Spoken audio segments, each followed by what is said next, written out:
Greetings, YouTube. Yes, Mandarin is with us once again.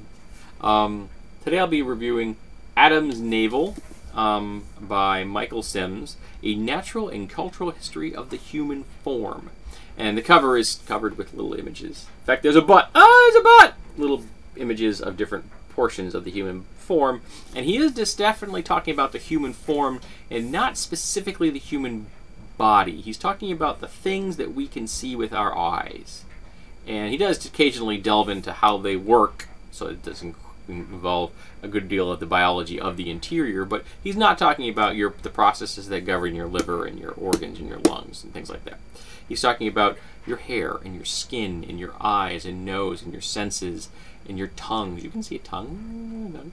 And your teeth and how your lips are wired into you, very sensitive, and talking about your fingers and your toes and and the evolution behind all of these things.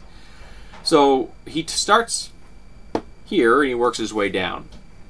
Of course, he starts with hair, so you know, not really my thing, but it is well written. In fact, there are sections of this book where Mr. Sims is absolutely poetic. His writing style just pulled me in. It was like he was just singing the song to me. It was really well done. Not all sections, but when he hits his groove, you can really tell he hits his groove. Very well done. The rest of it is all very readable. There are no rough spots. Some of the academic things are probably a little bit dry for some folks, but very acceptable for me, accessible to me and for me. I really enjoyed them. He has written something else, I think. Wasn't it? He wrote something else in here that...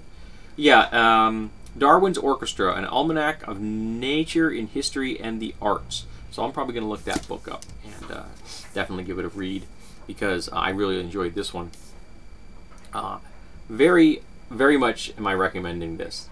The way he discusses not just how hair works, how you develop it, things like that, but the cultural implications. Why hair is important. Hair in the Bible, Samson and Delilah.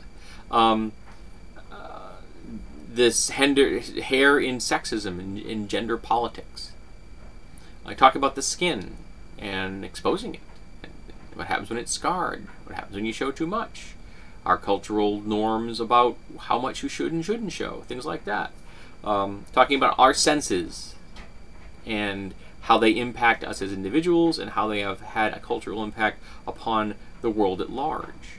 How we see things, what we see, what we want to see, what we don't want to see, how we smell things, and all the varieties that I just mentioned about sight.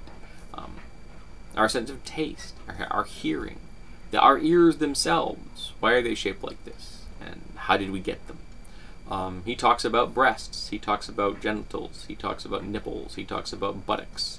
He talks about the things that we can see and their impact upon us as individuals and as a culture at large. Mostly, he was discussing.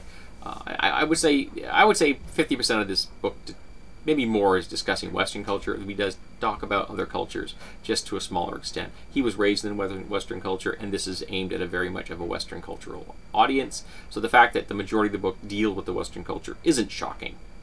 Because, you know, you're going from the Greek and the Roman traditions and into Renaissance and into modern science, things like that. But he does talk about, in some depth and certain points, about, you know, Asian and Islamic history and South America, and even touches upon the Australian Aborigines and New Zealand occasionally. So, in Africa, of course, because that's where we've all evolved from. As I've told people, we're nothing but pale Africans. That doesn't make the racists happy. But it's a very good book.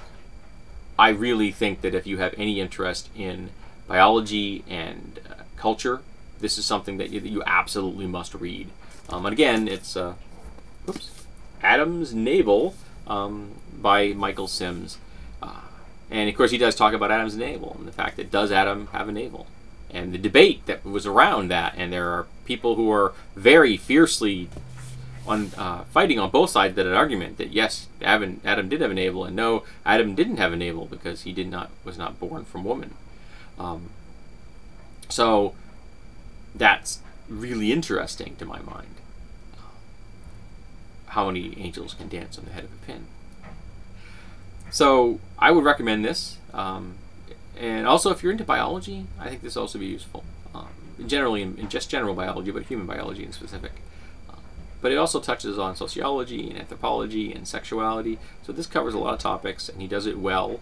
And again, his writing style at certain points in this book is just unbelievably beautiful. I was really touched by how well it just pulled me in and just carried me along.